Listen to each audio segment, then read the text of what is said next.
Dental care multi speciality and implant centre. Doctor Salim Malik की जानिब से रोजाना मुफ्त चेकअप।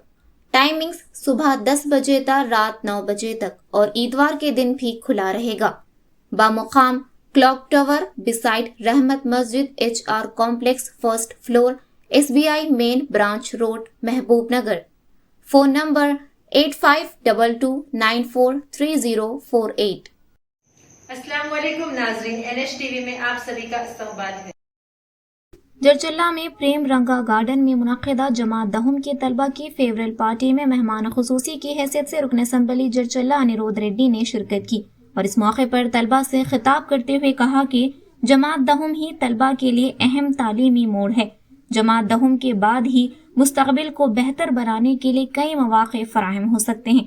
और इस मौके पर रुकन असम्बली ने अपना खिताब जारी रखते हुए हल्का असम्बली जरचल्ला में तालीमी तरक्की के लिए किए जा रहे इक़दामात का जिक्र करते हुए कहा कि CSR स्कीम के जरिए 70 करोड़ रकम को वो आने वाले 2 साल में जरचल्ला असम्बली हल्के के स्कूलों की तरक्याती कामों पर खर्च करने का इरादा व अज़्म रखते हैं। इस माह की 28 तारीख को वो मुताल्लिक़ा अहदेदारों के साथ एक इजलास तलब करते हुए मुख्तलिफ उमूर पर तबादला ख्याल करते हुए जायजा लेंगे। వారు గతంలో కూడా అందరి విద్యార్థులకు వాళ్ళ పదవి లేనప్పుడు కూడా అందరి విద్యార్థులు కూడా మనకు బుక్స్ ఇవ్వడం జరిగింది। గతంలో క్వశ్చన్ బ్యాంక్స్ చాలా మంది విద్యార్థులకు క్వశ్చన్ బ్యాంక్స్ ఇవ్వడం జరిగింది। మన జననేత జనంపల్లి రెడ్డి గారు మన ముందుకు చప్పటాన్ని కొడదామన్నా ఒకసారి 1 2 3 గట్టి కొట్టాలి। ఇంకొకటి ఇప్పుడు కూడా మనకే వస్తున్నాయి books. All 10th class students వస్తున్నాయి బట్ ఆ బుక్స్ డిజిటల్ మాన్యువల్స్ అవి సారు మన కోసం ప్రింట్ చేయించినటువంటి పుస్తకాలు। ధన్యవాదాలన్నా విద్యాభిమానం సార్। మన ఎస్ఐ శివానంద్ సార్ మన ఎస్ఐ శివానంద్ సార్ మన మార్కెట్ కమిటీ చైర్మన్ కృష్ణ గారు ఒక మంచి లెసన్ నేర్చుకోవచ్చు। ఇప్పుడు బ్యాట్స్మెన్ బ్యాటింగ్ చేస్తారా చేసినప్పుడు ఆయన దృష్టంతో ఎక్కడ ఉంటుంది లేదు మా చిన్న కంపెనీ చూస్తున్నా లేదా చూస్తున్నా కదా ఎక్కడ దృష్టి మన లక్ష్యం అంతా మన దృష్టం దగ్గర ఉండాలి, మన గమ్యం మీదే ఉండాలి, మన లక్ష్యం మీదే ఉండాలి। 1 2 ఒకవేళ బాల్ వస్తే కొట్టకుండా మిస్ అయింది అనుకోండి, మిస్ అయితే మళ్ళీ బాల్ వేస్తుంది ఒకరోడు మిస్ అయితే కదా అని నిలబడతారా? ఆ పోయిన బాల్ గురించి ఆలోచిస్తారా? అదే మళ్ళీ బాల్ వస్తూనే ఉంది। జీవితంలో ఒక సమస్య వచ్చే అందులో మనం ఒకవేళ సెట్ బ్యాక్స్ చేయలేము, మళ్ళీ సమస్యలు మన ఛాలెంజ్లు మన అవకాశాలు వస్తూనే ఉంటుంది। అదొక్కడే అవకాశం కాదు కాబట్టి ఏమనుకోవాలి? నేను మాత్రం చెప్తున్నా, దాన్ని ఏం చేస్తున్నారు పోయి ఉరికమ్మలు చెప్తారు। ఉరికమ్మ డైరెక్ట్గా అందుకని కూర్చోండి। చదువులో నిజంగా ఉరికమ్మలు ఎక్కాలంటే, నిజంగా ఆత్మహత్య చేసుకోవాలంటే మహాభారతం తీసుకుంటే ఎవరు ఆత్మహత్య చేసుకోవాలి చెప్పండి? మహాభారతంలో ఒకవేళ మన ఇతిహాసంలో బ్యూటిఫుల్ లెసన్స్ ఉంది। ఎవరు ఆత్మహత్య చేసుకోవాలి చెప్పండి? మహాభారతం ఎవరు చేసుకోవాలి? మహాభారతం రిసల్ట్ చేసుకోవాలి। ఎవరు చేసుకోవాలి? ద్రౌపది చేసుకోవాలి। ఎందుకు? నిండు సభలో వాళ్ళకు అవమానం జరిగింది కానీ అన్నదా నేను బాగా దుక్కుతా, నేను ఆడ దుక్కుతున్నదా? దుశ్శాసన ఈ క్షణంలోనే నా వెంట్రుకలు తీసేసుకుంటున్నా, ఓకే నీ రక్తంతో నా వెంట్రుకలు ఏసుకున్న తర్వాత నేను ముడేసుకుంటాను చెప్పింది। అది ప్రతిజ్ఞ, అది జీవుల యొక్క ధైర్యం। అదే ఆయన సూచించింది, ఆయన చెప్పింది నాకు ఇట్లా డిజిటల్ కంటెంట్ ఇస్తున్నాము అంటే నేను ఒక రకంగా డిజిటల్ కంటెంట్ చేస్తే మళ్ళీ అందరి దగ్గర ఐఫోన్స్ కానీ స్మార్ట్ ఫోన్స్ ఉండాలి। మరి మీ దగ్గర స్మార్ట్ ఫోన్స్ ఉన్నాయా? స్మార్ట్ ఫోన్ అయితే నేను కొనేయలేదు ప్రతి ఒక్కరు, కానీ తల్లిదండ్రుల దగ్గర అదే అడిగిన నేను, అన్న డిజిటల్ కంటెంట్ ఇస్తున్నారు మన స్మార్ట్ ఫోన్స్ ఉండాలి కదా, స్మార్ట్ ఫోన్స్ ఉన్నాయి కదా మనం ఆ వీడియో దాని తర్వాత వాళ్ళకి ఇంటర్నెట్ ఉండాలి కదా అంటే ఈరోజు ప్రతి ఒక్క ఇంట్లో స్మార్ట్ ఫోన్ ఉంది, అందరికీ దాంతో వాళ్ళు చదువుకోవచ్చు అని చెప్పి కూడా చెప్పడం జరిగింది। ఎప్పుడైనా నేను బుక్స్ కొందాం అనుకున్నా, అందుకే మీ ఫీడ్బ్యాక్ కూడా నెక్స్ట్ టైంకి ఒకవేళ ఇక మెటీరియల్ డిజిటల్ కంటెంటా లేకుంటే లాస్ట్ టైం ఇచ్చినట్టు స్టడీ మెటీరియల్ అనేది మీరు డిసైడ్ చేసి చెప్పండి. మనం చెప్పినట్టు ఈసారి 4 బుక్స్ ప్రింట్ చేసినాము 8th, 9th, 10th classes. So 10th classes board exam దగ్గర ఉంది కాబట్టి ఇమీడియట్ గా రేపు వాళ్ళందరికీ ఈ బుక్స్ పంపండి అని చెప్పి కూడా తెలియజేస్తూ మరొకసారి మీరు అందరికీ 10th క్లాస్ మీకు అందరికీ all the best. Me future బాగుండాలి, ఎగ్జామ్ బాగా రాయండి. దాని తర్వాత మళ్ళీ ఇంటర్ ఉంటుంది, మళ్ళీ అప్పుడు కూడా వస్తాను.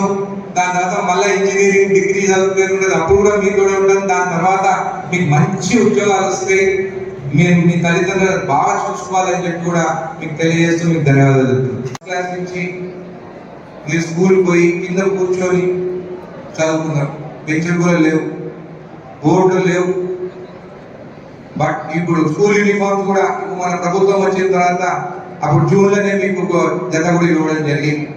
వచ్చేసరికి కూడా shoes, bag, water bottles first class నుండి మీకు అందరికీ నా సొంతంగా నేను ఇస్తానని చెప్పి మీకు తెలియజేస్తున్నాను. ఇవి ఎందుకు ఇస్తున్నానంటే కొంతమంది పైసలు ఉన్న వాళ్ళు ప్రైవేట్ స్కూల్స్ పంపిస్తున్నారు. ఇంకా ప్రైవేట్ స్కూల్ అంటే లక్షలలో తీసుకుంటారు. మళ్ళీ వాళ్ళకి మీకు డిఫరెన్స్ ఏముంది?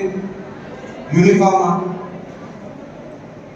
స్కూల్ క్లాస్ రూమ్సా, బెంచులా, ఫ్యాన్స్ ఉన్నాయా, గ్రౌండ్ ఉందా? ఇంకా డిఫరెన్స్. టీచర్స్ అయితే మన దగ్గరనే మంచి టీచర్స్ ఉన్నారు కదా. కాబట్టి ఆ ఇన్ఫ్రాస్ట్రక్చర్ స్కూల్ బిల్డింగ్ కి కానీ, కాంపౌండ్ వాల్ కానీ, మీకు బెంచెస్ కానీ ఇవన్నీ ఇప్పించే బాధ్యత మాది, చదువుకునే బాధ్యత మీది. ఇప్పుడు కానీ మీరు చదువుకోకుంటే కొంతమంది చెప్తుంటారు, నేను చదువుకోలేదు, నేను పైసలు సంపాదించిన. పైసలు ఒక రోజు ఉంటే ఒక రోజు పోతే దానికి తెలివి ఉంటే చాలు. కానీ ఆ తెలివి ఎక్కడి నుంచి వస్తుంది? బాగా చదువుకుంటే మీకు ఖచ్చితంగా మీకు సాగుతూనే ఆ చదువుపోతుంది. కానీ పైసలు ఉంటే పక్కన ఎవరైనా ఎత్తుకుపోతారు, మోసం చేసి కూడా ఎత్తుకుపోతారు, కూడగొట్టుకుంటారు. కానీ చదువు మాత్రం మీరు ఎప్పుడు కూడగొట్టుకోలేరు. మీరు మంచిగా చదువుకోండి, బాగా చదువుకొని మంచి పేరు తీసుకురండి. నా ఒక కళ, మన జడ్జిల నియోజకవర్గం నుండి అందరూ బాగా చదువుకొని మంచి ఉద్యోగాలు చేసి మంచి పేరు తెచ్చుకొని తల్లిదండ్రులను బాగా చూసుకుంటే అది ఒక్కటి నాకు చాలు. అంతకన్నా మించింది చెప్పేసి వాళ్ళని రిక్వెస్ట్ చేసేదానికి ఆ మీటింగ్ పెట్టుకోవచ్చు. గతంలో ఎవరు కానీ వెళ్ళి స్కూల్ పిల్లలకి చేయాలి, మాకు నిధులు కావాలని చెప్పి ఎవరు అడగలే. ఎవరు పోయినా మా ఇంటికి ఏమి ఇస్తారు, మేము వస్తే మా ఇంటికి ఏమి వస్తారు, మా ఇంటికి వస్తే కూడా మా ఇంటికి ఏమి వస్తారు అని చెప్పి పనిచేసే రాజకీయ నాయకులు ఉన్నారు. కానీ మన సొంత నియోజకవర్గం జడ్చల నియోజకవర్గంలో మన పిల్లల కోసం అడిగింది ఎవరు లేదని చెప్పి మీకు తెలియజేస్తాను. కానీ నేను మీకు ఒక అన్నలాగా మీ తల్లిదండ్రులు ఓటేసి నన్ను గెలిపించినారు, మీకోసం ఖచ్చితంగా నిధులు తీసుకొస్తానని చెప్పి కూడా మీకు తెలియజేస్తాను. 10th క్లాస్ ఎగ్జామ్ ఇది మన పుణ్యాది అన్నట్టు. ఫస్ట్ నుంచి 9th క్లాస్ చదువుకుంది వేరు, 10th క్లాస్ బోర్డ్ ఎగ్జామ్ తర్వాత మీ ప్రొఫెషన్ ఏందనేది కూడా మీరు నిర్ణయించుకుంటారు. ఒకవేళ ఇంజనీరింగ్ కావాలన్నా కానీ ఎంపీసీ, డాక్టర్ కావాలంటే బైపీసీ, సిఈసి కానీ ఇలాంటి సబ్జెక్ట్స్ మీరు సెలెక్ట్ చేసుకొని నెక్స్ట్ మీ ప్రొఫెషన్ ఏం చేయాలనుకునేది కూడా ఈ 10th క్లాస్ ఎగ్జామ్స్ తర్వాతనే మీరు నిర్ణయిస్తారు. నేను కూడా ఐసిఎస్సి స్టూడెంట్, నేను 10th class ICSC board exams రాసిన. దాని తర్వాత నేను ఎంపీసీ తీసుకున్న తర్వాత ఒక కంప్యూటర్ సైన్స్ ఇంజనీరింగ్ చదువుకున్నాను. కానీ అప్పుడు ఎప్పుడు ఇంట్లో ప్రెషర్ ఉండేది. అప్పుడు కంప్యూటర్ సైన్స్ బాగుంది కాబట్టి కంప్యూటర్ సైన్స్ చేయమని చెప్పి తల్లిదండ్రులు ఒత్తిడి తీసుకొచ్చారు. ఈ ఏజ్ లో మీరు నిర్ణయించుకోవాలి, మీకు ఏం కావాలనుకునేది మీరు తల్లిదండ్రులను ఒప్పించుకొని మీరు మంచి చదువుకోవాలని చెప్పేసి మీరు నిర్ణయించే సమయం ఇది. ఎవరి ఒత్తిడితోని వాళ్ళు చెప్పిందని వీళ్ళు చెప్పిందని చదువుకుంటే రేపు ఫ్యూచర్ కూడా అలాగనే ఉంటుంది. కొంతమంది हमारे चैनल को लाइक कीजिए, शेयर कीजिए और सब्सक्राइब करना ना भूलिए।